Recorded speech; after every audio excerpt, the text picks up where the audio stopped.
नमस्कार दोस्तों, स्वागत है आपका हमारे YouTube चैनल आर के एजुकेशन क्लासेज में।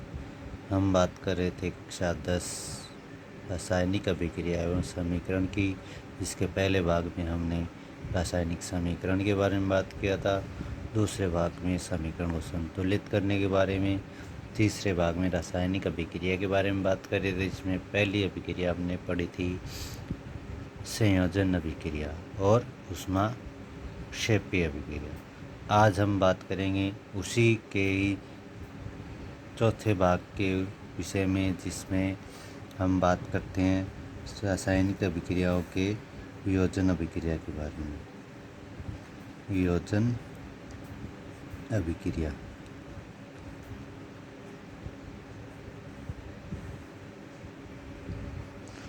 वियोजन अभिक्रिया ऐसी अभिक्रिया जिसमें एक अभिकारक या अभिकर्मक टूटकर छोटे छोटे दो या दो से अधिक उत्पादों का निर्माण करता है, वियोजन अभिक्रिया कहलाती है। तो ऐसी अभिक्रिया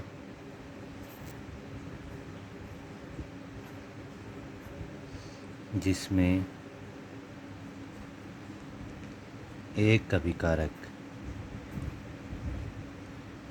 अर्थात अभिक्रिया करने वाला या अभिकर्मक रिएक्टेंट टूटता है, टूटकर एक से अधिक दो या दो से अधिक उत्पाद का निर्माण करता है, वियोजन अभिक्रिया कहलाती है। वियोजन अभिक्रिया में अभिकर्मक टूटता है, टूट करके दो या दो से अधिक उत्पाद का निर्माण करता है, जैसे फेरस सल्फेट। ये टूटता है गर्म करने पर, इसको हम ऊष्मा देते हैं, ऊष्मा देने पर ये गर्म होता है और ये बनाता है ferrous oxide plus sulphur dioxide और सल्फर ट्राई ऑक्साइड। अब यहाँ होता क्या है कि जब फेरस सल्फेट FeSO4 7H2 इसको जब गर्म किया जाता है, तो गर्म करने पर ये जो 7 अणु जल के हैं, क्रिस्टलीय अणु के हैं, वो गर्म होकर वाष्प बन जाते हैं। शेष जो फेरस सल्फेट बचता है वो बदल जाता है फेरस ऑक्साइड में, साथ ही सल्फर डाइऑक्साइड और सल्फर ट्राई ऑक्साइड की गैस के अंदर। ये दोनों तो गैसीय अवस्था में रहेंगे और ये ठोस अवस्था में प्राप्त होता है। इस तरह से ये अभिक्रियाएं संपन्न होती है। इसी प्रकार जब कैल्शियम कार्बोनेट को गर्म किया जाता है, कैल्शियम कार्बोनेट को जब गर्म किया जाता है, तो यह कैल्शियम ऑक्साइड व CO2 गैस में टूट जाता है। यहाँ एक बात और बताना भूल गया कि जो फेरस सल्फेट था, ये गर्म करने पर अपना रंग बदलता है।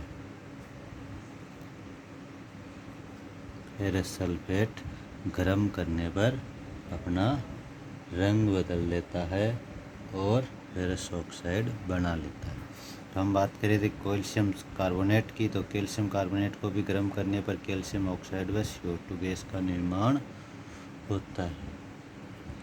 और जो कैल्शियम कार्बोनेट और कैल्शियम ऑक्साइड है, इनका उपयोग सीमेंट उद्योग में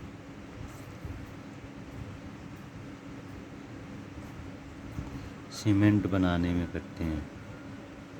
सीमेंट बनाने में किया जाता है।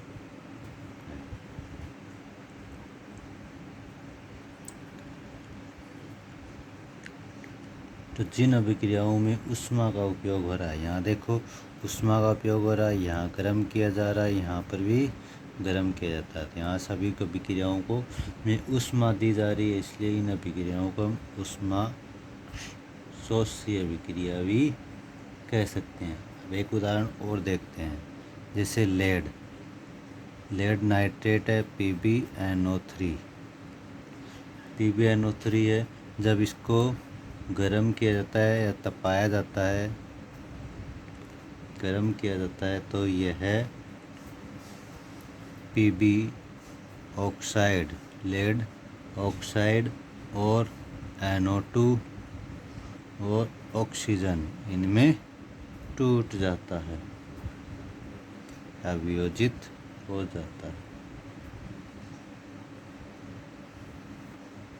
समीकरण को संतुलित करते हैं तो 2Pb है तो 2NO2 यहाँ पे 4 हो जाएंगे, 2 यहाँ से 2 यहाँ से। इस तरह से समीकरण को संतुलित कर सकते हैं। अब जो अगला कि जल अपघटन भी क्या है, वियोजन अभिक्रिया का एक उदाहरण है। अब इसमें होता क्या है कि एक जार उल्टा या बीकर लिया जाता है, जिसमें 2 कार्बन की इलेक्ट्रोड लगाई जाती है।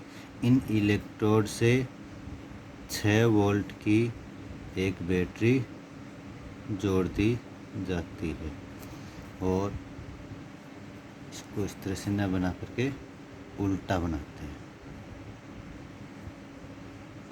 ये इलेक्ट्रोड, इनके इलेक्ट्रोड के ऊपर परख नली और ये हमारा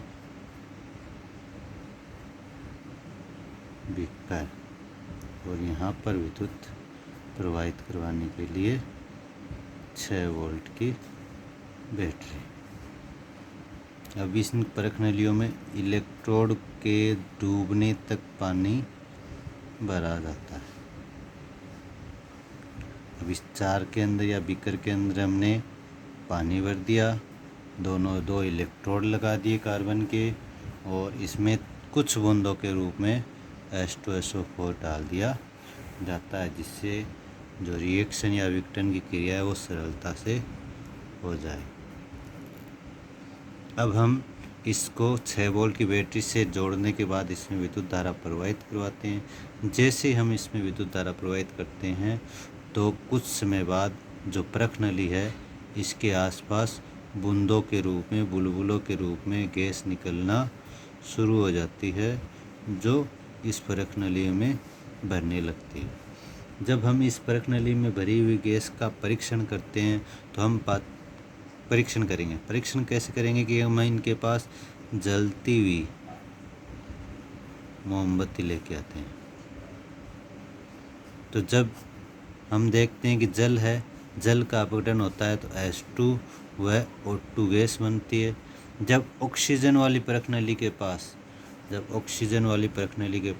जलती हुई मोमबत्ती लेकर आते हैं तो यह तेज ज्वाला के साथ जलेगी, लेकिन जब हाइड्रोजन वाली परख नली के साथ पास में जलती हुई मोमबत्ती लेके आते हैं तो ये बुझ जाती है। इस तरह से हम इस गैस का परीक्षण कर सकते हैं।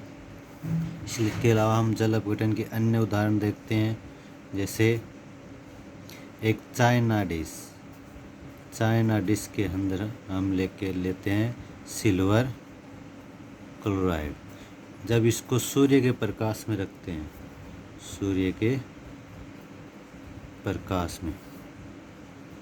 जब सिल्वर क्लोराइड को सूर्य के प्रकाश में रखा जाता है तो ये Ag और Cl2 सिल्वर और क्लोराइड में टूट जाता है।